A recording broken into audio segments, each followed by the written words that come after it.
MST-CET जी आता नुकतीच झालेली आहे 2021 मध्ये, त्या एंट्रन्स एक्झाम करिता जो सिलेबस होता तो सिलेबस आज आपण बघणार आहोत। आणि त्यानंतर आता जी MST-CET 2022 होईल त्याचं देखील याच पद्धतीने नोटिफिकेशन आल्यानंतर सिलेबसचं आणि मार्किंग स्कीमचं नोटिफिकेशन आल्यानंतर ते नोटिफिकेशन ती माहिती सुद्धा आपण बघणार आहोत। तर ही सर्व अधिकृत माहिती आहे। याकरिता वेबसाईट आहे www.mahacet.org या वेबसाईट वरून ही अधिकृत माहिती आपण घेतलेली होती। आता सध्या तुम्हाला या संदर्भात सर्व सविस्तर माहिती आपण बघणार आहोत। का MST-CET 2021 ही जी एंट्रन्स एक्झाम झालेली होती या ऑनलाईन कॉम्प्युटर बेस्ड टेस्ट म्हणजे त्याला CBT कॉम्प्युटर बेस्ड टेस्ट असं म्हटलं गेलेलं होतं। तर त्याचा सिलेबस आणि मार्किंग स्कीम MST-CET 2021 चं काय आहे त्या संदर्भात माहिती आज आपण बघणार आहोत।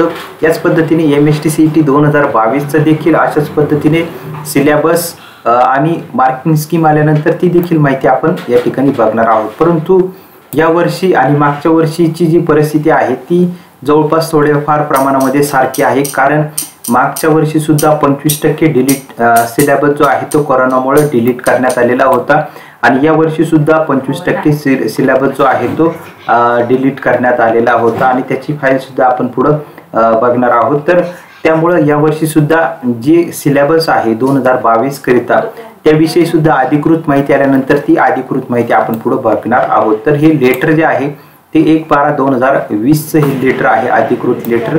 आता यामध्ये सिलेबस आणि marking scheme for first year of engineering and technology pharmacy pharm D degree courses, ज्यांना BE इंजिनिअरिंग करायचंय, त्यानंतर B फार्मसी करायचंय, फार्म डी करायचं आहे आणि त्याचसोबत BSc ॲग्री करिता म्हणजे जे ॲग्रिकल्चर MST-CET मार्फतच ॲग्रिकल्चरचे देखील ॲडमिशन होत असतात। तर या MST-CET चा हा सिलेबस आणि मार्किंग स्कीम आपण आज या ठिकाणी बघणार आहोत। तर यामध्ये पहिला जो पॉइंट या ठिकाणी देण्यात आलेला आहे, the question will be based on the syllabus of Maharashtra state board secondary and higher secondary education. जो MST-CET चा जो सिलेबस असणार आहे तो महाराष्ट्र स्टेट बोर्ड सेकंडरी आणि हायर सेकंडरी एज्युकेशन या स्टेट बोर्डचा सिलेबस या MST-CET करिता असणार आहे। त्यानंतर पुढचा 2 नंबरचा पॉइंट आपण बघूयात, approximately 20% weightage will be given to standard 11 curriculum and 80% weightage will be given to the standard 12 curriculum while setting the question paper। म्हणजेच याचा मराठीत अर्थ असा होतो का जो सिलेबस असणारे यातला 20% जे वेटेज आहे ते 11वीच्या सिलेबसला असणारे आणि 80% वेटेज जे आहे ते 12वीच्या सिलेबसला असणार आहे, म्हणजे 20% 11 आणि 80% 12चा सिलेबस। त्यानंतर third point, there will be no negative marking, however difficulty level will be at par with the JEE main for the mathematics, physics, chemistry and difficulty level biology will be at per NEET, the question will be mainly application based। तिसरा point देखील खूप महत्त्वाचा आहे। ही जी MST-CET entrance exam आहे या entrance exam मध्ये negative marking system नाही। याचा अर्थ असा की विद्यार्थ्यांनी प्रश्नाचं उत्तर दिल्यानंतर ते जर प्रश्न बरोबर असेल तर बरोबर मार्क भेटणारच आहे, म्हणजे पॉझिटिव्ह मार्क भेटतीलच। परंतु यदा कदाचित एखाद्या विद्यार्थ्याचं उत्तर जर चुकलं तर ज्या पद्धतीने JEE असेल किंवा NEET असेल या एक्झाम मध्ये मार्क जे आहे ते कमी होत असतात, तसे मार्क या MST-CET एंट्रन्स एक्झाम मध्ये जर तुमचं उत्तर चुकलं तर तुमचे मार्क कमी होणार नाही, त्या ठिकाणी 0 मार्क पडतील परंतु निगेटिव्ह मार्क भेटणार नाही। Okay, so negative marking, no negative marking. त्यानंतर डिफिकल्टी लेवल जी आहे ती JEE मेन नुसार असणारे मॅथमॅटिक्स, फिजिक्स आणि केमिस्ट्री या 3 सब्जेक्ट करिता, आणि बायोलॉजीची जी डिफिकल्टी लेवल असणारे ती NEET ही जी एंट्रन्स एक्झाम आहे त्या पद्धतीचे क्वेश्चन जे आहे ते या MST-CET मध्ये विचारले जात असतात। त्यानंतर पुढचा चौथा पॉइंट आहे, MST-CET will consist of 3 question paper of multiple choice question MCQ and each paper will be of 100 marks, details are given below.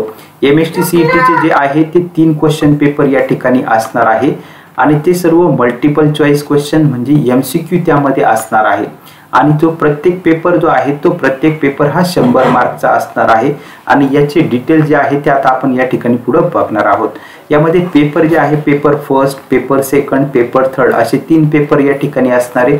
यामध्ये पेपर 1 जो आहे तो सब्जेक्ट मॅथमॅटिक्स करता असणार आहे, पेपर 2 हा फिजिक्स आणि केमिस्ट्री करता असणार आहे आणि पेपर 3 हा बायोलॉजी करता असणार आहे।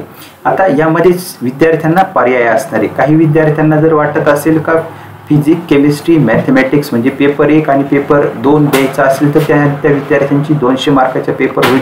काही विद्यार्थ्यांना वाटत असेल फिजिक्स, केमिस्ट्री, बायोलॉजीचा पेपर द्यायचा आहे म्हणजे पेपर 2 आणि पेपर 3 त्यांची पण 200 मार्कची 200 मार्काची पेपर होणार आहे।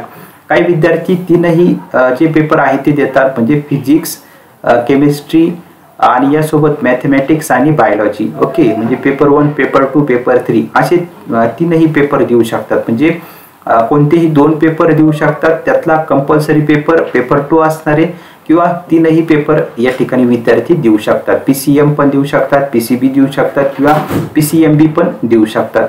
असे पर्याय विद्यार्थ्यांकडे जेव्हा MSTCET चे ॲप्लिकेशन फॉर्म येतात, रजिस्ट्रेशन सुरू होतं तर त्यावेळेस विद्यार्थ्यांकडे तो पर्याय असतो। त्यानंतर आता आपण त्याचे जे क्वेश्चन आहेत त्याची माहिती बघूयात। यामध्ये पेपर 1 जो आहे मॅथमॅटिक्स यामध्ये approximate number of multiple choice question म्हणजे MCQ जे आहे ते 11चे क्वेश्चन या ठिकाणी या कॉलम मध्ये दिलेले आणि स्टँडर्ड 12 म्हणजे 12वीचे क्वेश्चन या कॉलम मध्ये दिलेले। तर मॅथमॅटिक्स मध्ये 11वीचे जे आहेत 10 प्रश्न असणार आहे, 11चे 10 क्वेश्चन असणार आहे आणि 12चे 40 क्वेश्चन असणार आहे। त्याचसोबत मार्क्स जे आहेत ते मार्क्सचा कॉलम आपण पुढे बघूयात। आपण सर्व क्वेश्चन पहिले कव्हर करून घेऊयात। पेपर 2 मध्ये फिजिक्सचे 11चे 10 क्वेश्चन असणार आहे, 12चे 40 क्वेश्चन असणार आहे। केमिस्ट्री मध्ये पण सेम 11चे 10 क्वेश्चन आणि 12चे 40 क्वेश्चन म्हणजे 11चे 10 आणि 12चे 14 क्वेश्चन मॅथमॅटिक्स, फिजिक्स आणि केमिस्ट्री मध्ये आपल्याला पाहायला भेटतात। आणि पेपर जो थर्ड आहे बायोलॉजी मध्ये मात्र 11चे 20 क्वेश्चन असणार आहे आणि 12चे 80 क्वेश्चन असणार आहे। आता या ठिकाणी आपण मार्किंग स्कीम बघूयात। यामध्ये मॅथमॅटिक्स हा जो पेपर फर्स्ट आहे याकरिता जे मार्क्स असणारे एका प्रश्नाकरिता फॉर इच क्वेश्चन 2 मार्क्स, एका प्रश्नाकरिता 2 मार्क असणारे।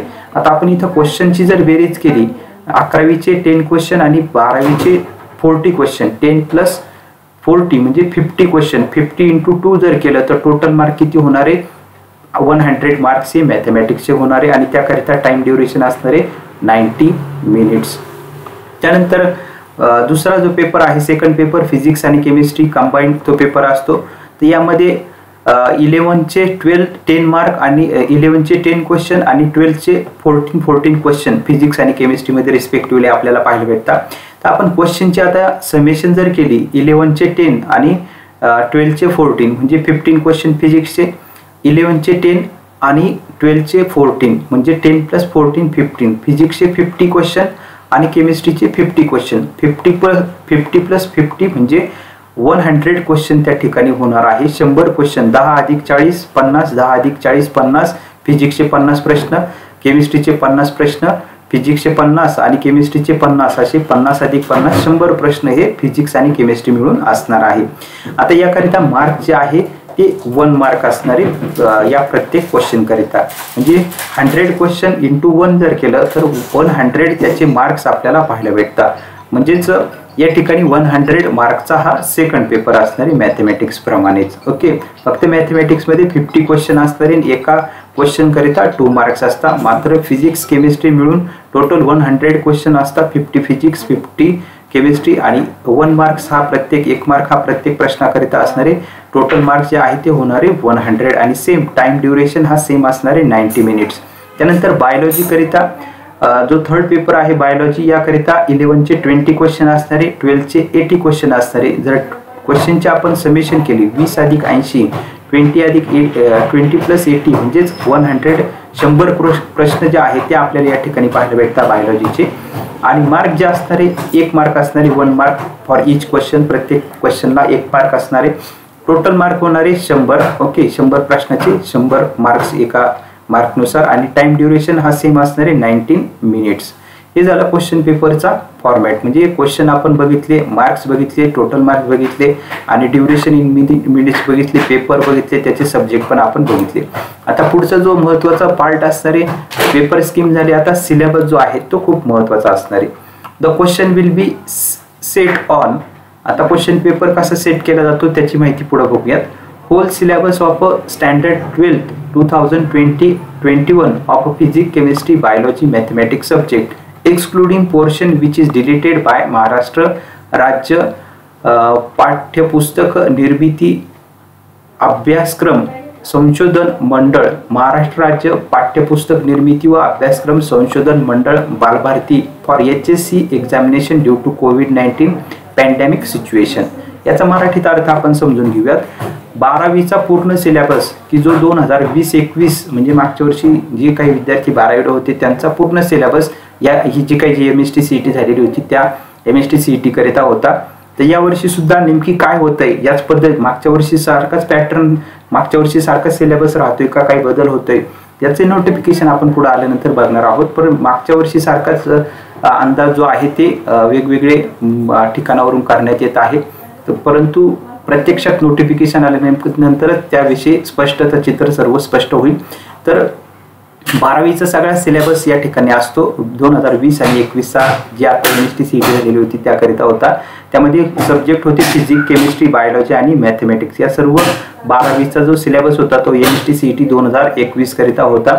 आता यामध्ये कोणता पोर्शन हा वगळला गेलेला होता तर excluding portion which is deleted by Maharashtra राज्य पाठ्यपुस्तक निर्मिती अभ्यासक्रम संशोधन मंडळ. म्हणजेच जो 25% सिलेबस जो आहे तो जो डिलीट करण्यात आलेला होता तो डिलीट केलेला सिलेबस यामध्ये MST CETला विचारलेला नव्हता. MST CET 2021ला जो 25% डिलीटेड सिलेबस होता तो या MST CETला विचारला गेलेला नव्हता. यावर्षी सुद्धा जर आपण बघितली 12वीला जो 25% डिलीटेड सिलेबस यावर्षी घोषित करण्यात आलेला आहे मागच्या वर्षी सारखाच. त्यामुळे यावर्षी सुद्धा शक्यता आहे काही MST CET मध्ये सुद्धा 25% सिलेबस तो विचारला जाणार नाही, त्यावरती क्वेश्चन विचारले जाणार नाही अशी शक्यता आहे. परंतु त्याविषयी अधिकृत माहिती आल्यानंतर ती अधिकृत माहिती आपण पुढे बघणार आहोत. या पद्धतीने महाराष्ट्र राज्य पाठ्यपुस्तक निर्मिती व अभ्यासक्रम संशोधन मंडळ बालभारतीने जो 25% डिलीटेड सिलेबस केला होता तो कोविड-19च्या पॅन्डेमिक सिच्युएशनमुळे, तर तो सिलेबस या ठिकाणी विचारण्यात गेलेला नाहीये MST CET 2021ला. आता 2022ला नेमकी काय होतं त्याची माहिती अधिकृत आल्यानंतर ती पुढे आपण बघूयात. त्यानंतर पुढचा जो B पॉइंट आहे syllabus of standard 11 of 2019-20 as mention below. आणि 11वीचा जो काही सिलेबस असणार आहे तो 2019-20 मध्ये जो काही होता तो आपल्याला या ठिकाणी पाहायला भेटतो. आता या ठिकाणी 11वीचा जो सिलेबस आणि त्याची जी चॅप्टर दिलेली ती आपण माहिती या ठिकाणी बघणार आहोत. तर यावर्षी 11वीचे कोणते चॅप्टर असतील त्याची अधिकृत माहिती आपण आल्यानंतर ती पण पुढे वेळोवेळी बघणार आहोत. आपण फक्त आता MST CET 2021ला कोणता सिलेबस होता त्याचा अंदाज घेतोय जेणेकरून विद्यार्थ्यांना अभ्यास करायला सुरुवात करता येऊ शकते त्याचा अंदाज घेऊन. तर फिजिक्सचे जे 11वीचे जे चॅप्टर होते फिजिक्सचा सिलेबस आपण MST CETचा बघूयात 2021 करिता जो होता तो मोशन इन प्लेन, त्यानंतर law of motion, gravitation, thermal properties of matter, sound, optics, electrostatics, त्यानंतर सेमीकंडक्टर्स. हा 11चा फिजिक्सचा सिलेबस होता. केमिस्ट्रीचा सिलेबस MST CET 2021 करिता जो होता तो some basic concepts of chemistry, structure of atom, chemical bonding, redox reaction, elements of group 1 and 2, states of matter, gaseous and liquids, adsorption and colloids, surface chemistry, hydrocarbon, basic principle of organic chemistry. हा 11चा syllabus केमिस्ट्रीचा MST CET 2021 करिता होता. त्यानंतर मॅथमॅटिक्सचं जर बघितलं आपण त्यामध्ये trigonometry, second, straight line, circle, measures of dispersion, probability, complex number, permutations and combinations, functions, limits, continuity. हा मॅथमॅटिक्सचा सिलेबस MST CET 2021 करिता होता 11वीचा 11चा. त्यानंतर बायोलॉजीचं जर आपण बघितला तर बायोलॉजीचा syllabus biomolecules, respiration and energy transfer, human nutrition, excretion and ऑस्मोरेग्युलेशन.